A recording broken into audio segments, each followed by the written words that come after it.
Em,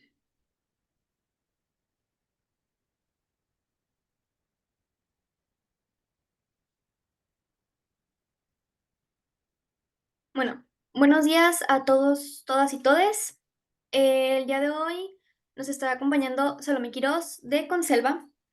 Salomé Quirós es ingeniero agrónomo de la Facultad de Ciencias Biológicas Agropecuarias de la Universidad Veracruzana y maestra en Ciencias en Agroecosistemas Tropicales del Colegio de Posgraduados.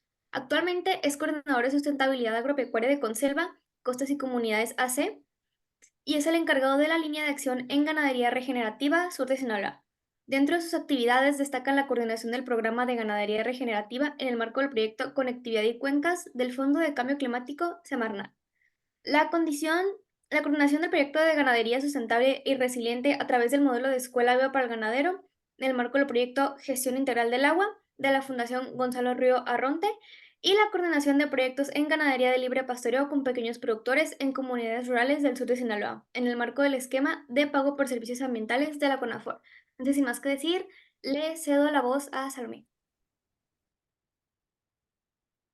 Hola, buenos días a todos. La verdad es que esta es mi segunda vez que participo en la cumbre y realmente me emociona mucho poder tener este acercamiento con jóvenes como ustedes que están preocupados por el tema ambiental, por el tema de cambio climático y que realmente pues tengamos estos espacios que justamente a los jóvenes nos hace falta acercarnos.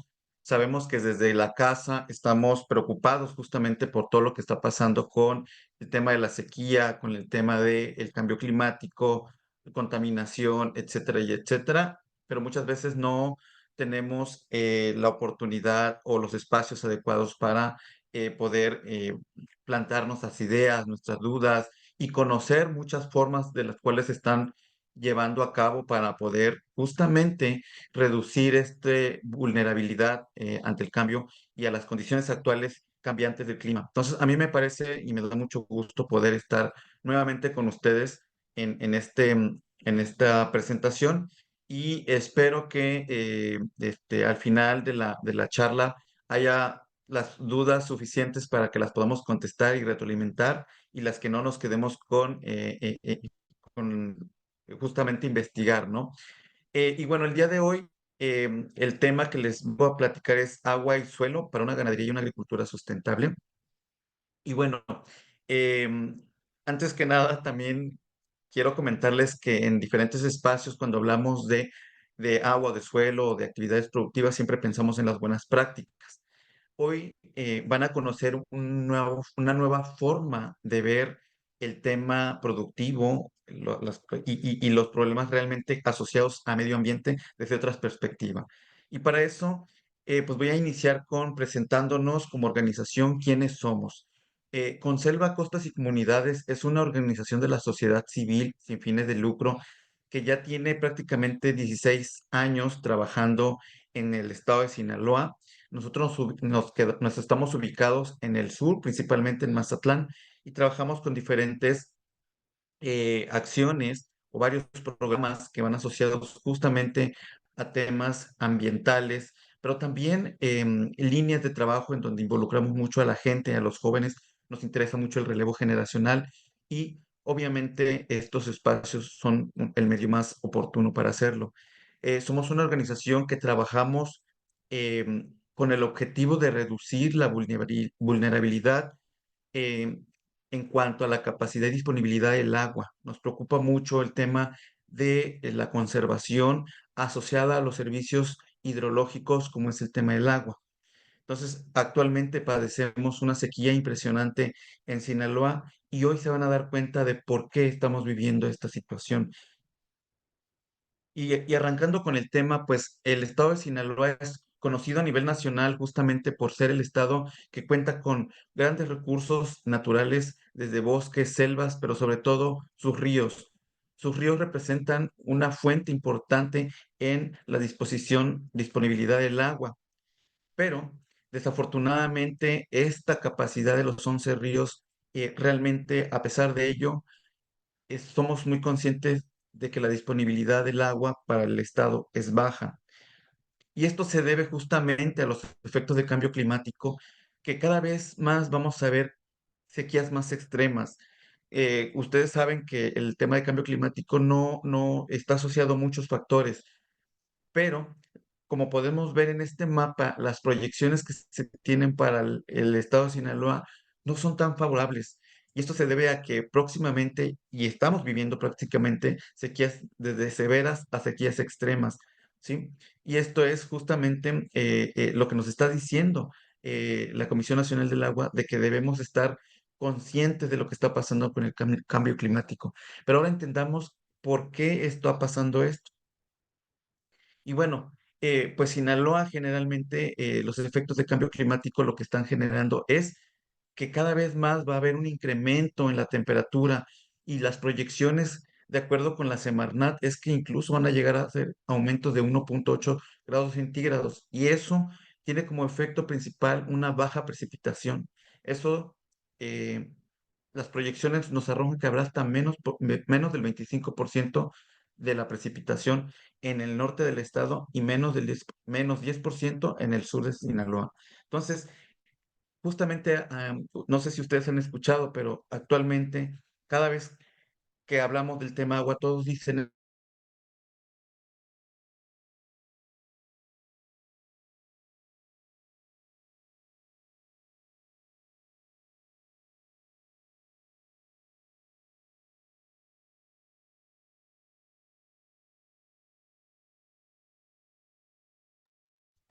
Salomé, te dejamos de escuchar y de ver.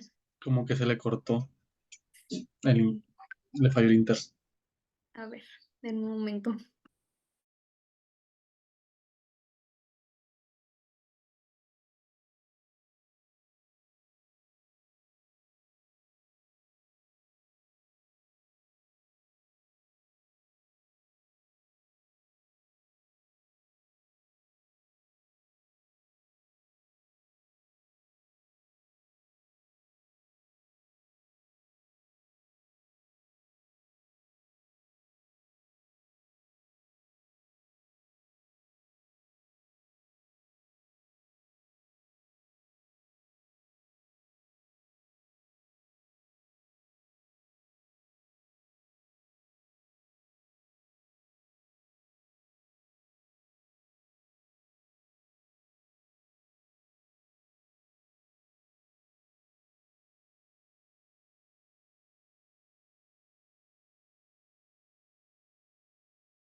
gracias de antemano. ¿Sí me escuchan nuevamente? Sí, ya, todo bien. Ok. No, pues de antemano una disculpa, problemas técnicos siempre suceden en este tipo de casos, pero bueno, estamos de regreso. Si no mal recuerdo, nos quedamos justamente en la parte donde estamos hablando de por qué las presas se visualizan cada vez con menos agua. Y bueno, platicábamos que está asociado mucho al tema de cambio climático, pero también tiene que ver otra cosa, que tiene que ver con el manejo integrado de la cuenca o el manejo integrado del territorio.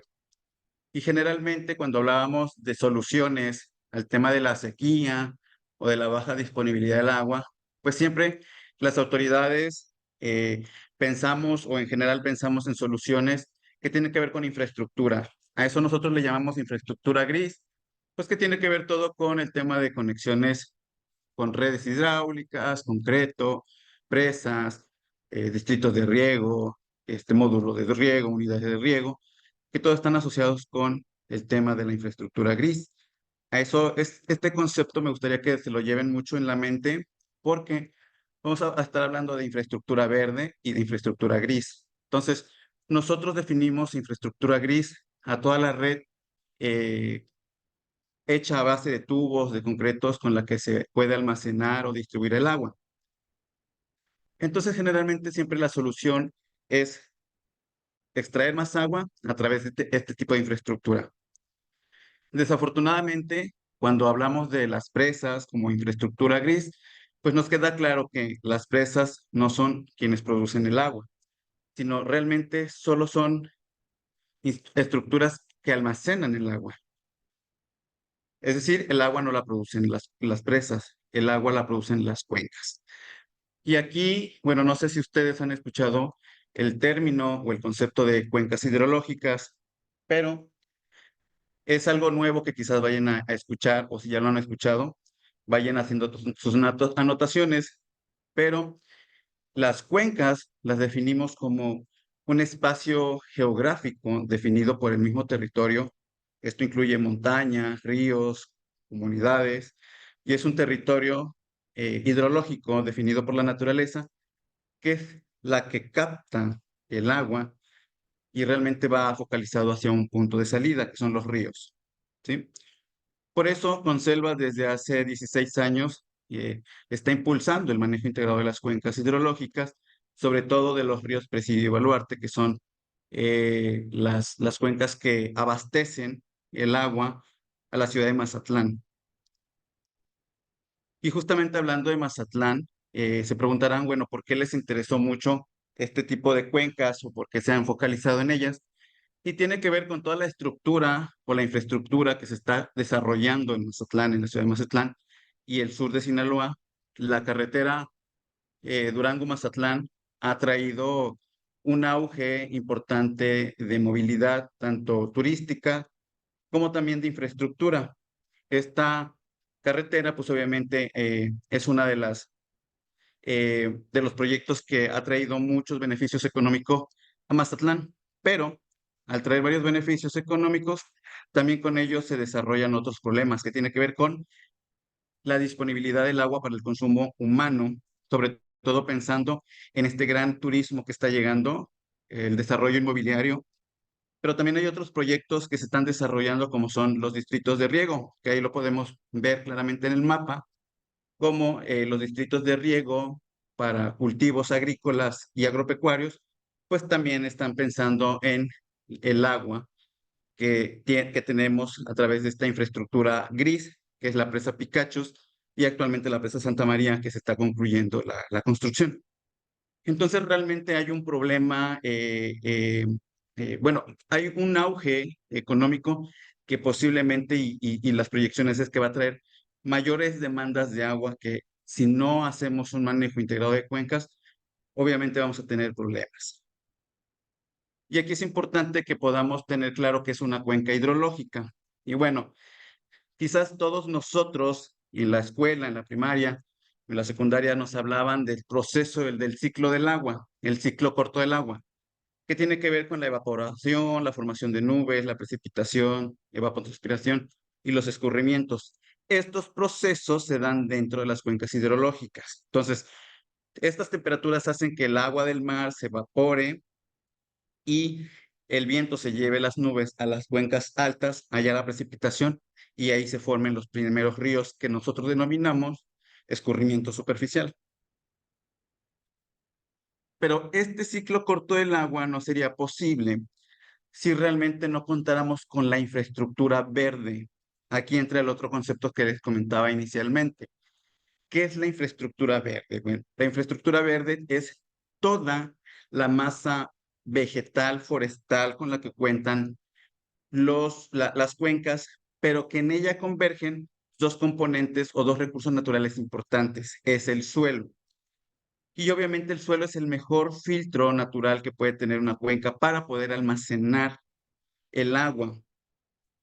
Entonces, el suelo aquí es uno de los principales recursos con que las cuentas cuenten para poder almacenar lo que les decía, el agua, ya que la vegetación lo que hace es interceptar el agua de lluvia y a través de su fuste o su tronco la inyecta directamente al suelo y la infiltra.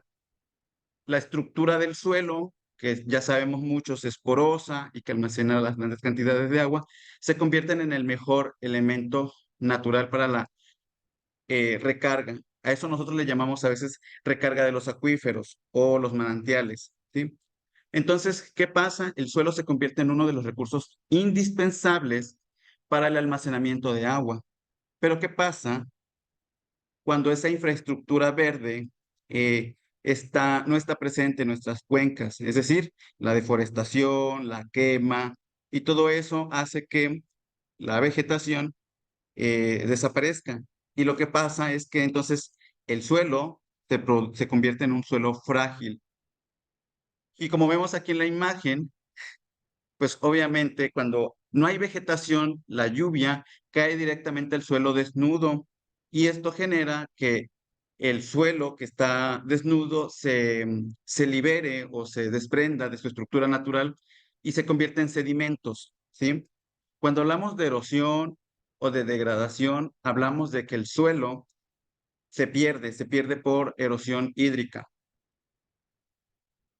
Entonces la pérdida del suelo nos hace perder agua. Ese es un gran mensaje. Muchas veces no le tomamos el valor necesario del suelo. El suelo no solo es una parte fundamental en donde hay vida microbiana, en donde hay descomponedores, en donde hay toda una vida, el suelo está vivo. Entonces, a veces no le damos esa importancia, pero ahorita que hablamos de crisis hídrica, nos damos cuenta que el suelo es uno de los componentes principales para poder tener agua.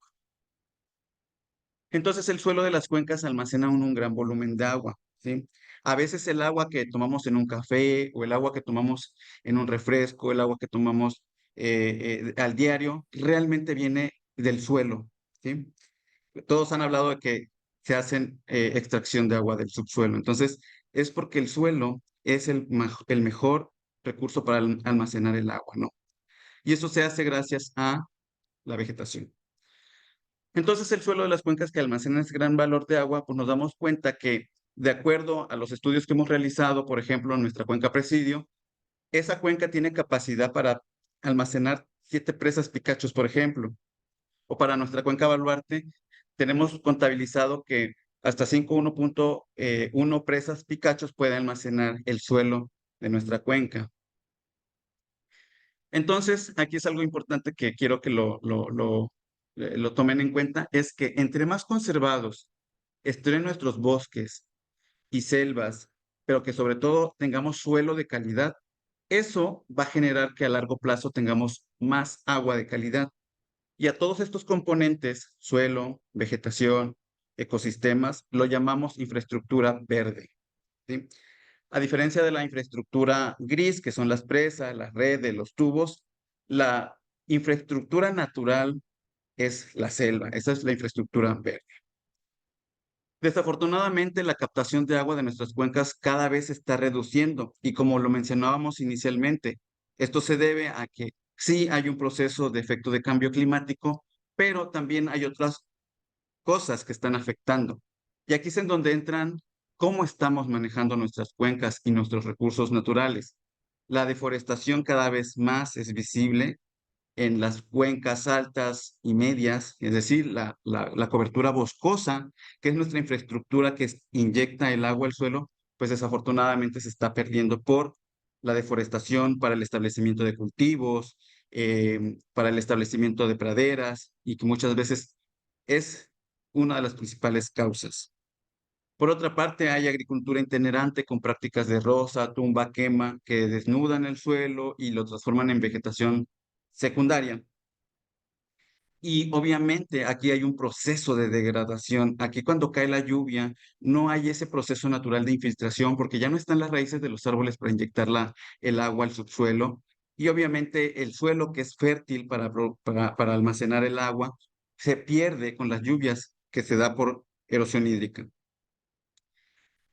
También muchas veces se realizan actividades agropecuarias con prácticas no compatibles con la infraestructura gris, perdón, con la infraestructura verde, y que muchas veces están asociadas a la compactación del suelo. El ganado, cuando hay exceso de ganado en las praderas o en los pastizales o en los bosques, lo que hace es que compacta el suelo y a largo plazo, este suelo ya no tiene la capacidad de infiltrar el agua. Entonces, también las actividades agropecuarias no manejadas de mejor manera tienen un impacto sobre la vida del suelo.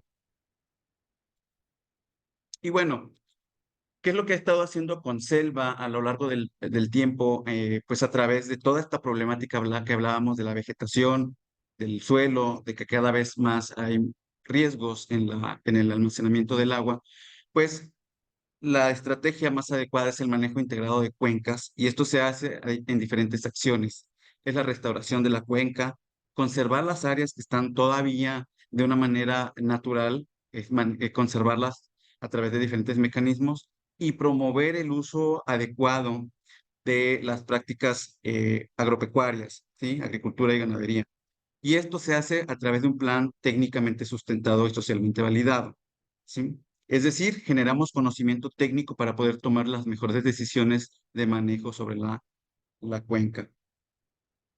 Y aquí es en donde Conselva ha implementado un modelo eh, técnico para poder tener la información necesaria del estado actual de las cuencas. Y esto lo hacemos a través de un modelo hidrológico denominado SWOT, que está compuesto por diferentes, digamos, conocimientos técnicos. Es el diagnóstico de la salud de la cuenca, que se hace a través de información cartográfica y se hace la modelación tomando en cuenta eh, la calidad del suelo, los cambios de uso de suelo, la producción de sedimentos.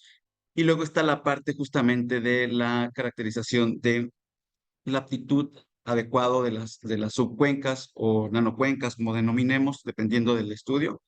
Y luego se hace justamente el plan de intervención, pero para eso desarrollamos información importante, como les comentaba, se hace información base física a través de información cartográfica, en donde se hace cruza de información de el tipo de suelos, el tipo de vegetación, la pendiente o topografía, y esto nos da o nos arroja respuestas y proyecciones con base a estas características y al modelo se le agregan condiciones validadas en campo que tiene que ver con la dinámica de la vegetación y del ciclo corto del agua, los escurrimientos, el escurrimiento superficial o la calidad del agua, ¿no?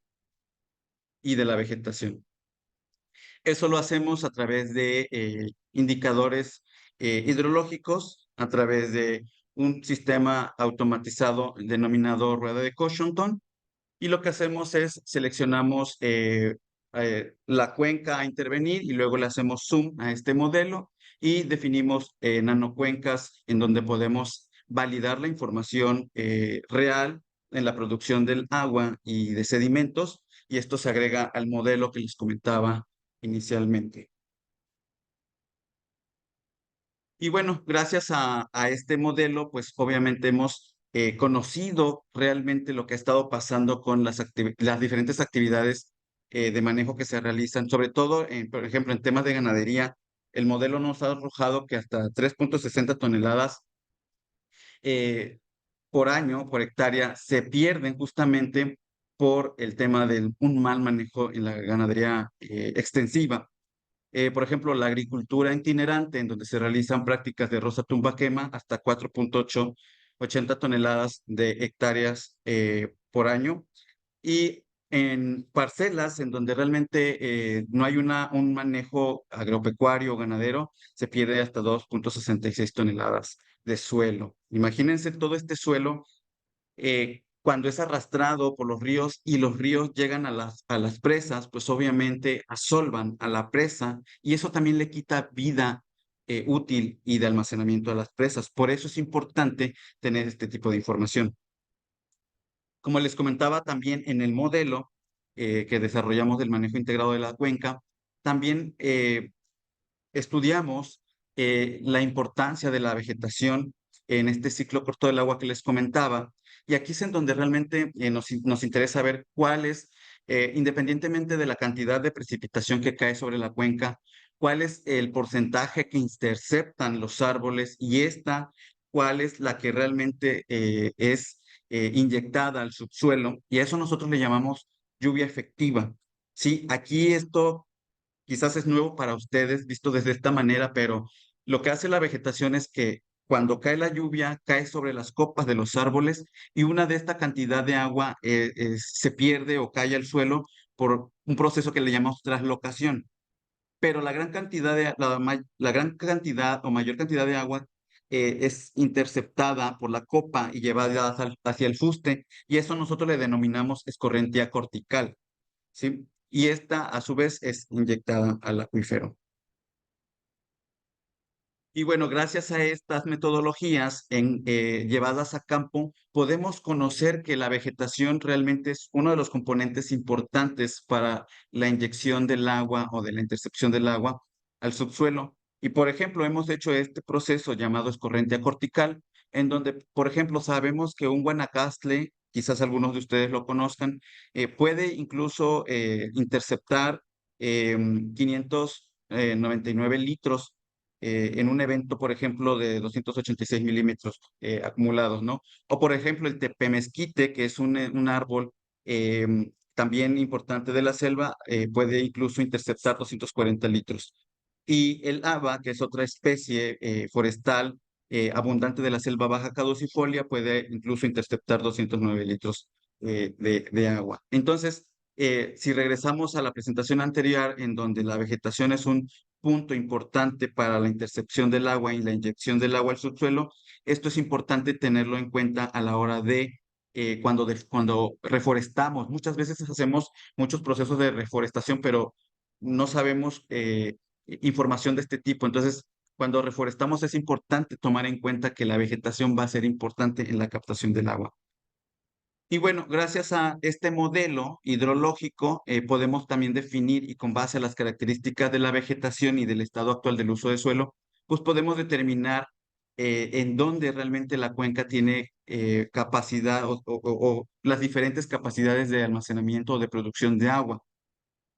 Y aquí a grandes rasgos, pues podemos ver en este mapa así, pues realmente en donde está lo azul intenso, indica que son áreas boscosas que de una manera o de otra todavía hay vegetación importante primaria y que obviamente la retención de agua y la producción de agua ahí es mayor. Sin embargo, si vemos que entre más abajo va bajando la cuenca y hay mayores, hay más pérdida de la vegetación, pues obviamente se reduce esa capacidad de almacenar el agua.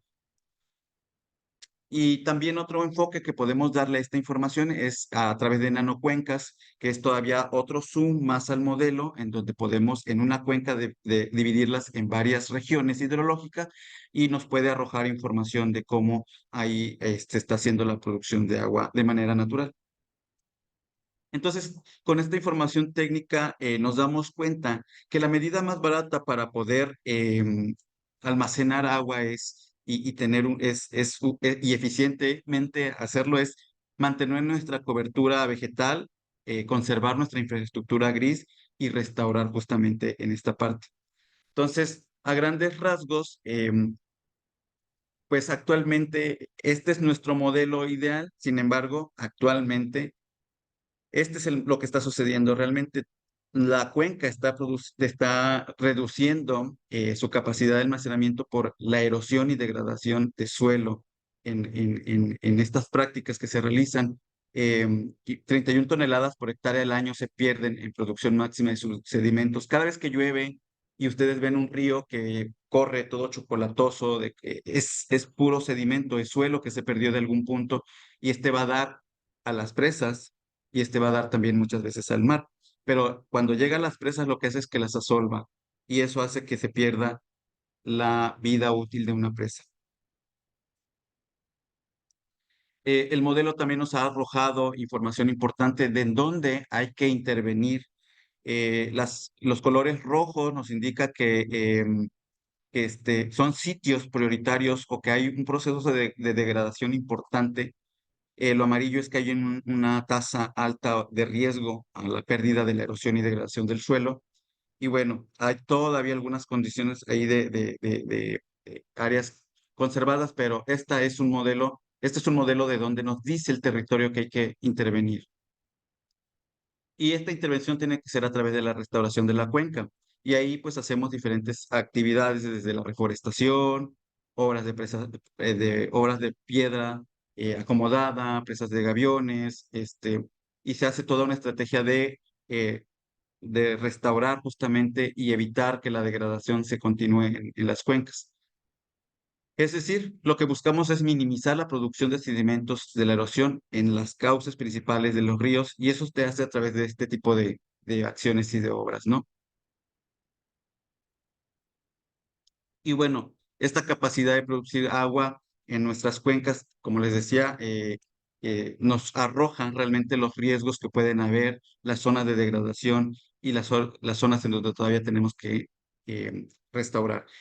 Por otra parte, también dentro de toda esta información, lo que hacemos es promover el manejo sustentable de las actividades productivas. Como les decíamos, aparte, arriba de la cuenca eh, se da tanto agricultura como ganadería. Y ahí, pues obviamente lo que hemos hecho es estudiar el suelo y hay suelos óptimos para hacer este tipo de actividades y lo que buscamos es promover las buenas prácticas agropecuarias. ¿Sí? Para eso lo que hacemos es capacitamos a los productores sobre cómo hacer un manejo adecuado del suelo, de cómo reforestar, de cómo hacer un mejor pastoreo del ganado extensivo, y involucramos a las comunidades justamente para este tipo de acciones de conservación de la conservación y manejo sustentable de la cuenca con un enfoque meramente agropecuario. Restauramos los sitios en donde se están degradando a través de estrategias agrosilvopastoriles, agroforestales y promovemos. Lo que hacemos es promover una ganadería sustentable, ¿sí? No es decir que vamos a quitar las actividades agropecuarias, pero sí lo que hacemos es que se hagan con buenas prácticas compatibles en la producción de agua, ¿sí? Y bueno, por otra parte, ya conocieron un poquito lo que es la parte de la infraestructura verde. Con estas acciones y con toda esta información, ya sabemos que entonces la presa o las presas, infraestructura gris, solo almacena el agua que es captada en estas regiones. Pero la responsabilidad del uso del agua no solo es de quienes están arriba de las cuencas altas o medias, que son las zonas de captación, sino también debe haber un uso responsable de quienes la utilizamos. ¿Y quienes la utilizamos, esta agua una vez almacenada en la presa? Pues el sector agrícola para distritos de riego y también los sectores de consumo humano, las ciudades o las comunidades la utilizamos, toda el agua que tomamos en nuestro día para hacer viene de algún punto de la cuenca y quizás en algún momento pasó por una presa.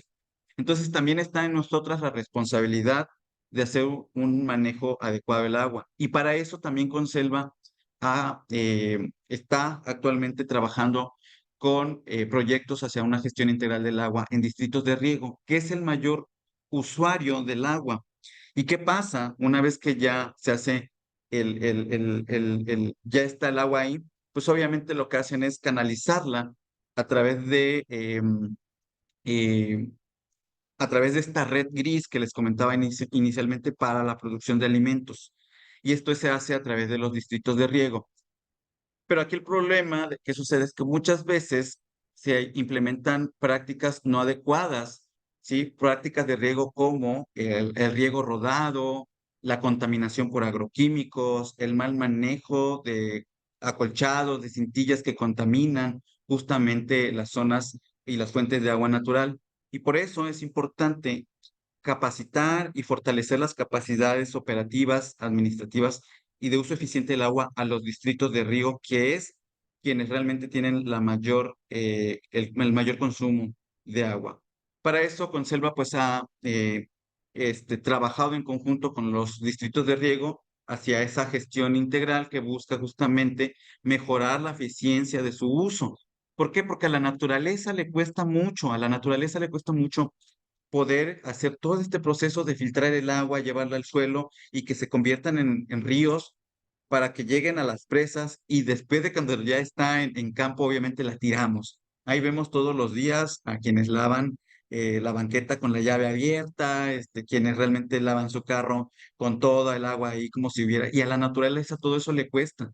Pero sobre todo la ruta que lleva el agua para llegar hasta nuestros hogares o para llegar a un distrito de riego es impresionante. Entonces, por eso es que buscamos desarrollar em, estrategias junto con los sectores claves de gestión del agua, como la Comisión Nacional del Agua, fortalecer las capacidades administrativas y operativas con el personal que operan los distritos de riego y también fortalecer las capacidades de los productores, que son quienes realmente hacen acciones a nivel parcela. Y bueno, les quiero presentar algunas imágenes de lo que hemos estado realizando durante los últimos casi 4 años de proyectos con este enfoque, y es justamente generar instrumentos y herramientas de planeación para un uso eficiente del agua a largo plazo. Es decir, ya no estamos en el momento en donde con que cerremos la llave, que son cosas que ayudan en un granito de arena, pero que también quienes hacen el uso mayor del agua deben de tener un plan de cómo la van a usar a largo plazo. Por eso es que estamos desarrollando planes directores con módulos de riego 111, que quienes son realmente quienes presentamos esta información del estado actual de la cuenca, y se debe de poner estos componentes en los planes directores que ellos manejan. Estos planes directores son un plan a corto, mediano y largo plazo. Entonces, esta información es importante para la toma de decisión de cómo va a funcionar en los distritos de riego a largo plazo. Por otra parte, estamos trabajando en desarrollar instrumentos y herramientas que permitan fortalecer las capacidades operativas de los distritos de riego y de los módulos de riego. Podemos aquí observar a grandes rasgos, muchas veces, una vez que ya se construyen los módulos de riego, esta infraestructura gris que hablamos está en pésimas condiciones.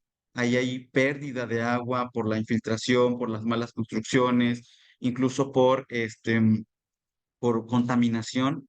Entonces, es importante que los módulos y las asociaciones de riego hagan prácticas de manejo que verifiquen la red de distribución del agua para que los problemas que se enfrentan ellos, pues obviamente se puedan solucionar. Y también trabajamos en el fortalecimiento de las capacidades técnicas de los operadores, administradores. Ahí estamos trabajando con sistemas de información geográfica, actualizando las estructuras, la red ecohidrológica, mediciones hídricas para saber cuál es el agua. Estamos haciendo monitoreos de calidad del agua para saber si el agua es de calidad, si está contaminada. Y todo esto se está haciendo en conjunto con la Asociación de Usuarios. Y por último, digamos, trabajamos también con el fortalecimiento de las capacidades a nivel parcela, es decir, con los usuarios, que son los que implementan prácticas de riego distintas. Aquí estamos sensibilizando sobre el uso eficiente del riego por goteo, riego presurizado, que reduce justamente la pérdida gradual del agua o las grandes cantidades de agua, y aplicarse prácticamente el agua necesaria a los cultivos y a los sectores ganaderos. Estamos promoviendo parcelas demostrativas en donde estamos evaluando indicadores de uso eficiente del agua, pues a través de distintos sistemas de riego presurizado. Ahí podemos ver imágenes de cómo el riego se hace por rodado, se desperdicia mucha agua, se aplican muchos agroquímicos al suelo. Y bueno, lo que estamos buscando es justamente promover las buenas prácticas de uso eficiente del agua. Y bueno, si se dan cuenta, la ruta que hemos seguido, empezamos desde la cuenca, todo el proceso natural que hace la vegetación, el suelo y el agua como recursos importantes para la captación y almacenamiento natural del agua. Y luego llegamos a un punto en donde está la infraestructura gris, que son las presas, que son los distritos de riego, y después vemos cómo nos toca después de la cuenca hacia abajo también hacer un uso eficiente del agua. Y te los presentamos de esta manera para que comprendamos que el manejo integrado de cuencas genera importantes beneficios ambientales, sociales y económicos, y mejora el uso adecuado de los recursos naturales. Y esto se logra, pues debe haber grandes estrategias de manejo, y una de las estrategias que promovemos nosotros son los mecanismos locales por servicios ambientales. Actualmente lo que estamos buscando es que también haya mecanismos de pago de servicios ambientales de fondos concurrentes con distritos de riego. Es momento de que los grandes usuarios del agua no solo vean que el problema está de la presa hacia abajo, sino si ellos no aseguran de una manera o no se involucran en un manejo integrado de cuencas, van a tener problemas a largo plazo, como los que ya estamos viviendo. ¿Por qué? Porque obviamente no se está pensando en este enfoque de cuencas. Entonces, eh, nosotros como organización desde hace mucho tiempo promovemos estos mecanismos de intervención y obviamente eh, hemos tenido grandes impactos, hemos trabajado con 7 núcleos agrarios, cerca de 13.243 hectáreas protegidas de manera directa, casos demostrativos de manejo integrado de cuencas y pues obviamente se han restaurado y manejado de manera sustentable 33.143 hectáreas, ¿sí? Em, y bueno, estos mecanismos, los diferenciadores, estos mecanismos son a través de la Comisión Nacional Forestal, pero lo que buscamos es que se alíen los grandes usuarios, se alíen quienes realmente también están interesados, sobre todo las autoridades de voluntad política, justamente porque estos mecanismos aseguran de una manera o de otra a largo plazo que se va a hacer un manejo adecuado de la cuenca. Y bueno, por mí esto es todo. Y bueno, no sé, vamos a abrir un espacio de preguntas y respuestas, incluso de retroalimentación para quienes tengan dudas y ojalá podamos poder discutir sobre este tema, ¿no? Adelante, Ángela. Pues sí, o sea, hay varias preguntas en el chat que algunas las fue contestando Olivia, pero no sé. Ah, Fernando, adelante.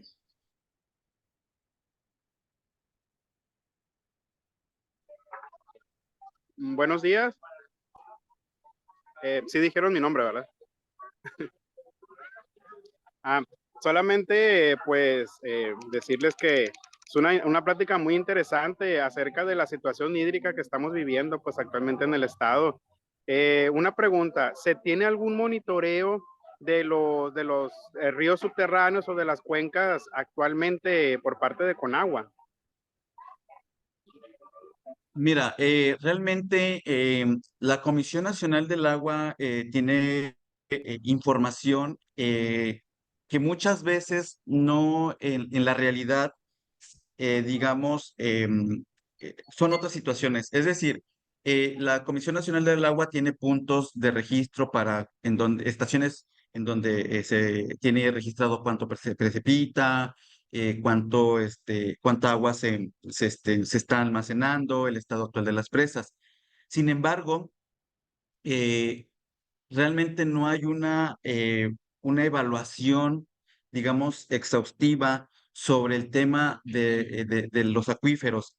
El almacenamiento del agua por acuíferos es compleja porque realmente la red subterránea no es visible. Entonces, lo que nosotros hacemos como organización es monitoreos le llamamos nosotros piezometría de los pozos, que es ir a medir cómo se está comportando el nivel del agua de los pozos.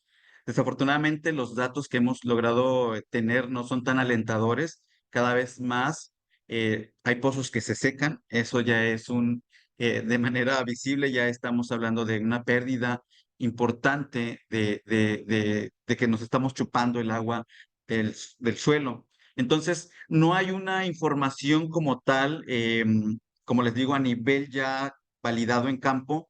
Sí se cuenta con bases de información, pero son únicamente puntos de monitoreo.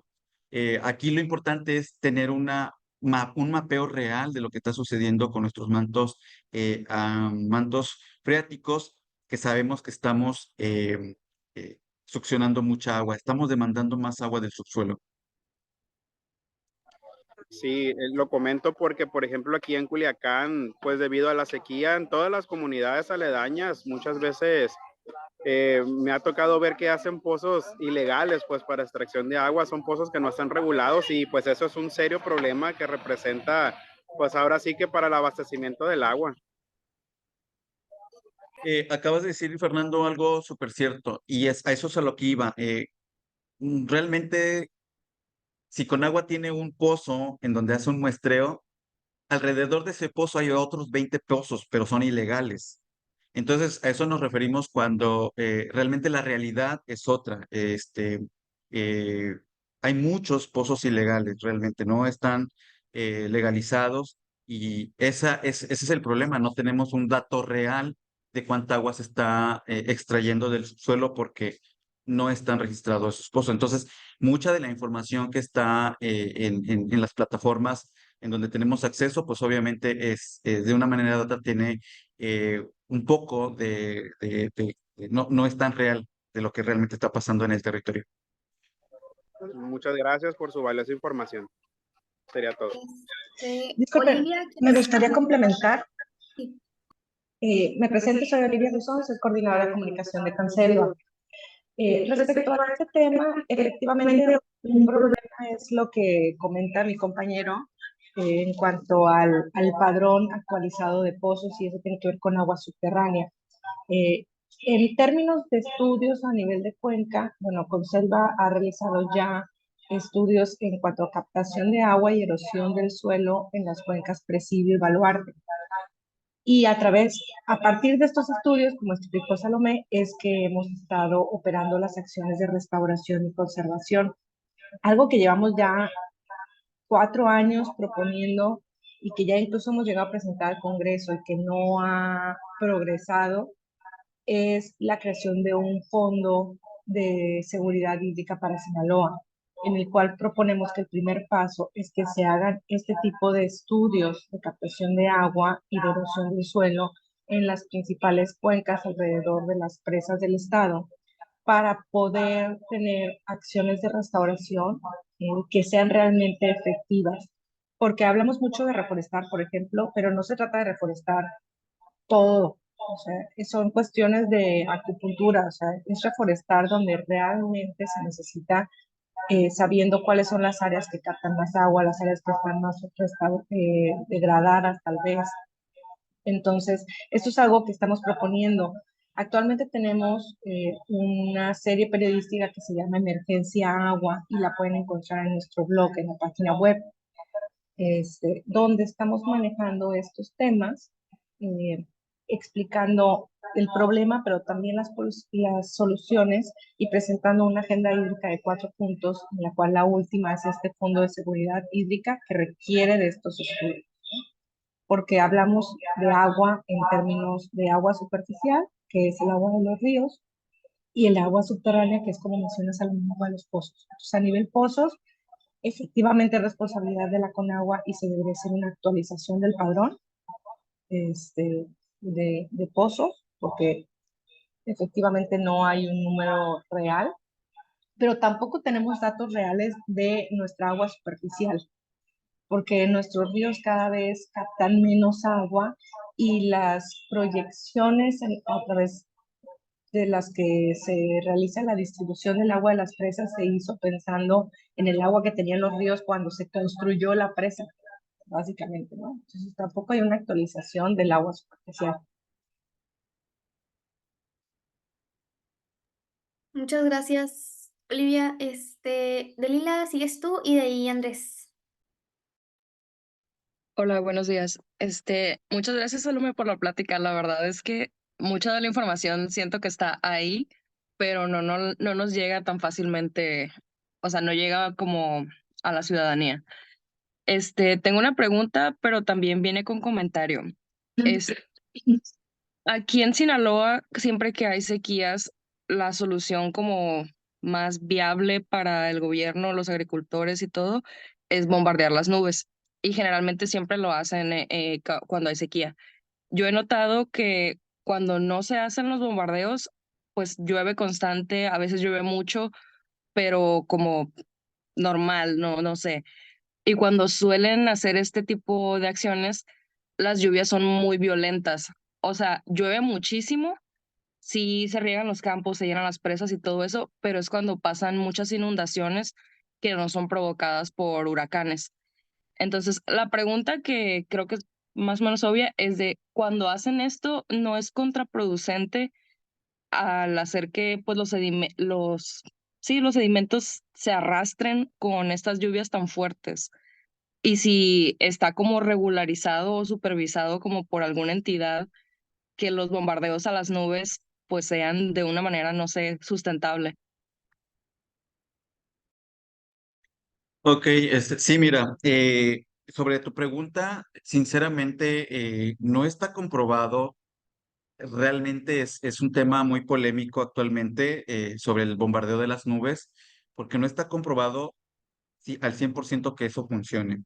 Eh, Eso tiene que ver con que, como lo mencionábamos al inicio, el ciclo natural del agua es el que te bombardee, aunque bombardeen las nubes, no te garantiza que el agua que vaya a precipitar caiga sobre ese territorio. ¿A qué vamos? Les planteábamos desde el inicio cómo es el ciclo hidrológico del agua y qué pasa. El viento se lleva esas nubes y generalmente siempre se descargan en las zonas altas, en donde está la cuenca alta. Entonces, tú no sabes en dónde van a ir a dar esas nubes que fueron bombardeadas. Entonces, eso visto desde una forma natural del agua, ¿no? Y por la otra, como les comento, realmente no está científicamente comprobado de que ese tipo de prácticas y de métodos funcionen realmente, porque no estamos, todavía es un campo desconocido en cuanto a cómo funcionan el mecanismo de precipitación, es decir, no, el que ganan. Ahorita se está hablando mucho de lo que pasó ¿en dónde fue? En Dubái sobre el bombardeo de las nubes y todo eso, ¿no? Obviamente sabemos que cuando nosotros intervenimos y modificamos a la naturaleza, siempre va a haber un impacto, ¿sí? Entonces, son temas que todavía se están discutiendo, pero como les digo, así de forma no está comprobado científicamente que el bombardeo de nubes garantice que va a haber una precipitación. Adelante, ¿quién sigue? Jesús, Andrés, Sí, Rafael y Eduardo también tienen la mano levantada. sí, primero que nada, muchas gracias por la información, la verdad está muy interesante y muy bien condensada. Mi pregunta va por el tema, nos dice que no sería suficiente la acción para restaurar las cuencas y que vuelvan a funcionar como debían, sino que también tenemos que integrar la eficiencia de de los grandes consumidores de agua que son los agricultores. Eh, pero yo estoy casado con la idea de que lo hice una frase de ingeniería que es primero tienes que definir para luego medir y saber si puedes mejorar o no, o en qué parte mejorar. Y quiero saber si se tiene un estudio sobre la eficiencia de los productores, de los agricultores, por ejemplo. El qué tantos agricultores y qué tantas hectáreas en Sinaloa están siendo de qué tipo de riego y qué tan eficientes son para el tema de en dónde podríamos mejorar. Ok, Jesús, mira, te voy a contestar tu pregunta con un ejemplo. En Aguascalientes se encuentra el distrito de riego que hace más eficiente el agua. Tiene toda la red hidrológica, toda la red de conducción del agua súper medida, súper controlada, con sensores automatizados, con puertas automatizadas, con láminas de riego definidas. En cuanto a eficiencia del agua, es uno de los distritos de riego modelo. Pero ¿qué pasó con ellos? Ellos nunca miraron hacia la cuenca. Ellos creían que la presa siempre iba a tener agua. Entonces, ahorita tienen la infraestructura más eficiente, pero no tienen el agua. ¿Por qué? Porque ellos creyeron que iban a tener el agua de por vida, porque nunca pusieron los ojos en la cuenca. Por eso es que nuestro modelo es integral, es trabajar en la parte donde se está teniendo problemas de degradación, de erosión, de pérdida de la infraestructura verde, pero también ir de la mano con quienes están haciendo el uso adecuado. Por ejemplo, lo que estamos nosotros ahorita haciendo es capacitando a productores sobre em, uso del agua eficiente a través de requerimientos hídricos. Es decir, cuánta agua necesita una planta de maíz, cuánta agua necesita un árbol de mango, por ejemplo. Entonces, lo que hacemos es justamente teniendo esta información ya más exacta, lo que sí podemos hacer es tener esa visión de fortalecer las capacidades de los usuarios a nivel parcela, pero también se tiene que tener en cuenta qué va a pasar con la cuenca y con la presa a largo plazo. Por eso les presentaba bueno, les presentaba que estamos trabajando con los tomadores de decisión de las asociaciones de usuarios a través de crear instrumentos de política y de gestión para que a largo plazo quede estipulado que se tiene que tener una visión de cuenca. Es decir, les comentaba, lo que nos puede asegurar a reducir esta pérdida de la capacidad del agua es invertirle a la cuenca. Y los usuarios que hacen uso del agua aquí en los distritos de riego, lo más conveniente es que en sus cuotas de pago del agua aporten a la restauración de la cuenca. Entonces, como ahorita decíamos, el tema de distribución del agua sí es eficiente, la infraestructura gris es importante para hacer la distribución del agua, pero eso no te garantiza que el agua va a estar disponible a largo plazo. Entonces, lo único que te garantiza que vas a tener agua a largo plazo es invertirle a la cuenca. Y esa inversión es a través con un peso que le demos a la cuenca, estamos empezando a garantizar que se reforesta, se restaura, se hacen estas acciones que les hemos estado comentando. No sé si te quedó más clara la información o podemos a ver, alguien más aquí que está preguntando. Bueno, ahí veo muchas manitas levantadas. Muchas manitas levantadas. Eh, sí, Este, quién sabe si vayamos a alcanzar a responder todas las preguntas aquí ahorita, si no ya saben que las ponen en el chat y se las hacemos llegar después a Salomé para que nos las mande contestadas. Yo creo que mientras, a lo mejor otras dos más. Rafael, adelante. Muy bien, básicamente son como dos puntos. Bueno, aparte de, primero que nada, no sé si tengan algún programa, alguna forma de hacerle llegar más esta información a la ciudadanía, porque muchas veces la gente lo primero que piensa cuando es la conservación del agua, piensa en la infraestructura gris, porque no sabe, quizás no tienen la información sobre lo que es la infraestructura verde. Entonces ahí sería bueno, no sé, tener algo para acercarse a la gente, para que la persona promedio pues tenga esa información también. Y eso, y de esa manera pues influenciar también la política pública. Y otro punto, pues eso fue otro comentario que vi que pusieron en los comentarios sobre la lluvia sólida. No sé si se refiere a algo que vi hace unos años. Quizá, bueno, yo lo veo como ingeniero y también no es algo que tengo fresco, porque de nuevo lo vi hace unos años, de que unos ingenieros mexicanos habían hecho como un gel con, con agua condensada, algo así, que promovía que se captara más de mejor manera la humedad o algo así para prevenir sequías. No sé si sea algo de eso o qué tan viable sea. ok, Rafael, mira, pues contestándote la primera pregunta, créeme que a mí me emocionan mucho estos espacios con jóvenes porque es una forma de poderles acercar este tipo de información. Y siempre lo bueno de trabajar con ustedes, los jóvenes, es que también yo sé que tienen esa preocupación. Como comentaba la compañera Olivia, ahorita nosotros tenemos una agenda importante justamente em, para acercarnos un poquito más a otras regiones, sobre todo el tema de Culiacán.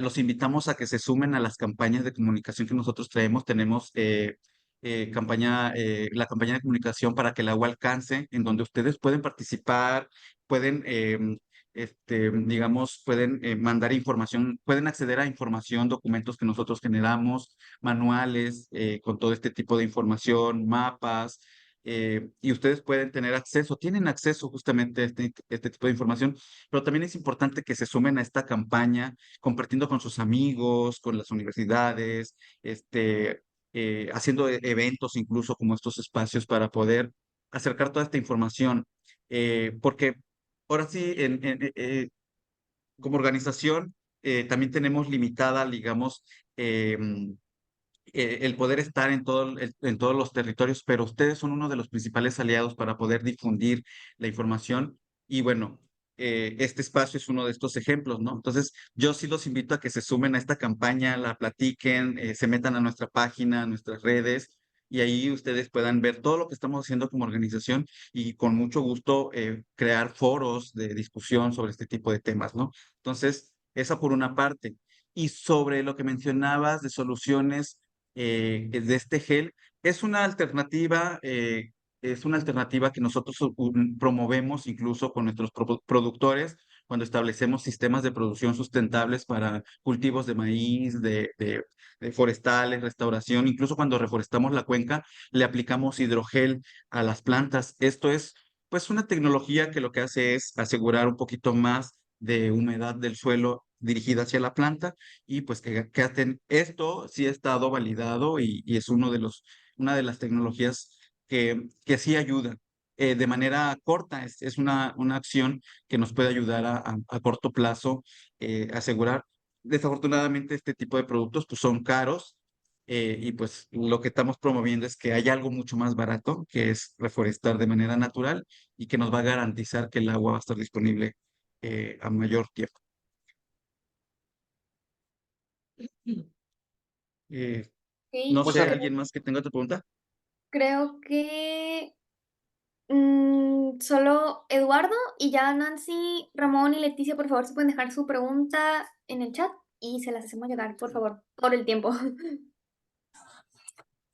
Hola, muchas gracias. Mi pregunta es rápida y sencilla. En políticas públicas se estableció un término que se llama atacar el problema de raíz. ¿El que se refiere al atacar el problema de raíz? Es irte realmente a atacar el problema en concreto y no por las variantes, no por sus ramas, ¿no? Aquí el problema, mi pregunta es, ¿realmente cuál es el problema de raíz y quién tiene la culpa en este caso? Si realmente es las entidades de gobierno o entidades en las cuales no regularizan las acciones de esta situación o también es culpa de la cultura general de que tenemos en México en el cual no cuidamos y no concientizamos en cuestiones del gasto de agua, del recurso, vaya.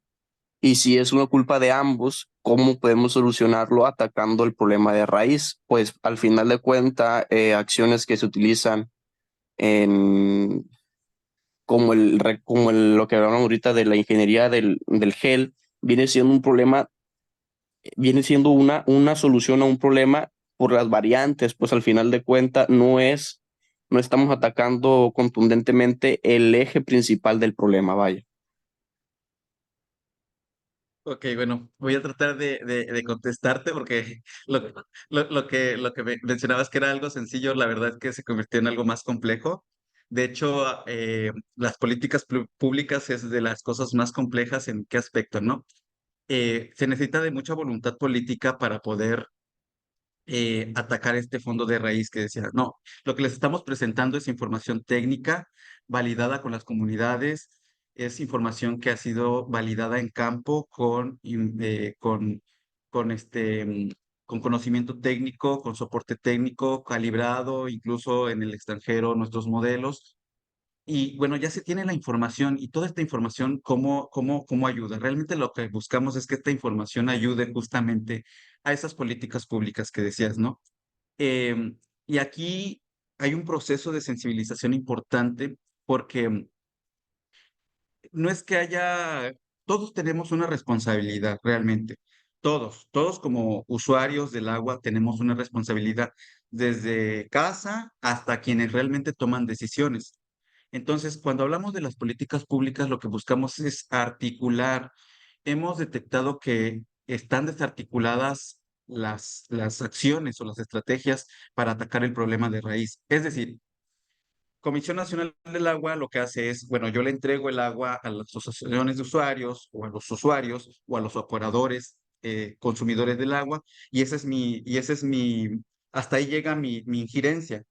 ¿Y qué pasa? También las asociaciones reciben el agua y bueno, entonces yo aquí la distribuyo, lo hago a mi modo, a mis capacidades operativas y se sigue regando el agua. Entonces realmente, como no hay un plan que articule este tipo de problemas, obviamente el problema se va haciendo más grande.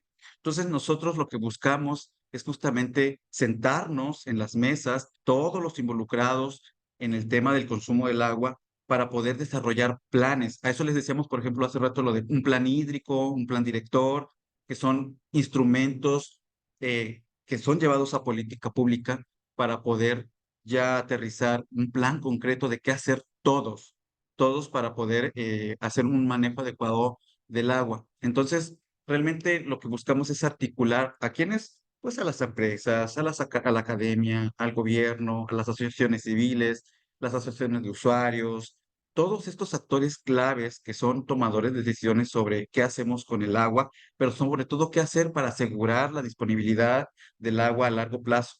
Y ese es uno de nuestros principales objetivos como organización, es que esto llegue a un nivel de política pública, se desarrollen instrumentos de planeación a largo plazo del consumo del agua, pero también estamos promoviendo mecanismos, porque, y aquí quizás es la parte más compleja, los mecanismos, es quién se encarga y cuánto nos cuesta poder restaurar una cuenca. Entonces, aquí también es importante impulsar mecanismos financieros que nos permitan tener claro de cómo poder restaurar la cuenca a largo plazo. Entonces, realmente son varias cosas. Es política pública, es involucrar a la sociedad civil, involucrar a los sectores claves y esto también llevarlo a mecanismos financieros para poder asegurar y reducir la vulnerabilidad hídrica a largo plazo. Nosotros como organización estamos pensando a largo plazo, porque ya es un problema que lo estamos viviendo y no hay retorno hacia atrás. Sería mentir decir que vamos a regresar a tener las lluvias de antes y que la cuenca está sana. Mientras estemos haciendo mientras estemos haciendo malas prácticas y esté desarticulado y no se cuenten con los instrumentos de política pública adecuados, acorde a los recursos naturales, vamos a tener un problema más catastrófico y sobre todo pensando en el crecimiento tanto agrícola como urbano que lo estamos viviendo en este caso en esta zona de Mazatlán. No sé si con eso contesto tu pregunta y no sé si hay otra pregunta más. Muchas gracias. Ya las preguntas por tiempo te las vamos a hacer llegar a ti y ya cuando tú puedas nos las contestas, por favor. Entonces, pues no me queda más que agradecerte, Saloma, y decirte que aquí en la CCJ desde el año pasado hay mucho fan de Conselva. Aquí quieres mucho Conselva. Y pues muchísimas gracias por asistir el día de hoy a ti, a Olivia y a todas las personas presentes. Nos vemos la siguiente semana.